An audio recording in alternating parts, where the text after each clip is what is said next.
Hey everyone, welcome back to Editing Basics. So on this video, I'm going to show you how to add blur in Picsart. So let's begin.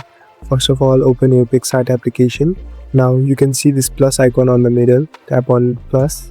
So you can open any of your photos or the project that you have that you want to blur.